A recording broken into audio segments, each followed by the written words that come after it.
Welcome back to our channel How to Guide Everybody, where we post guide videos. And in today's video I'm going to be helping you guys or teaching you guys on how you guys can log in into your US Bank's online banking account. And it's pretty simple, so follow the step which I'm going to be showing you. Alright, now before I show you the steps, if you guys are new to our channel How to Guide, then don't forget to hit the like and subscribe to our YouTube channel with notification on. Let's move on. First step over here on your search engine, you want to search for US Bank. After you search for US Bank, you're going to be clicking on this link where it says US Bank Customer Banking Personal Bank. Click on it. Once you click on this link, it's going to bring you over here. Now once you're in this website, at the top right corner you can see the login button. So you're going to be clicking on the login button. Once you do that, you can choose which type of bank account you have. After you choose the type of bank account you have, enter your username over here. After you enter your username, you need to enter the password of your account. To enter the password of your account, you're going to need to click on login. After you click on login, it's going to log you into your US Bank's account. Alright, just make sure you enter the username and password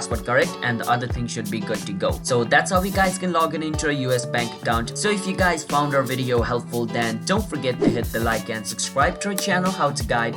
I'll see you guys next time. Bye bye.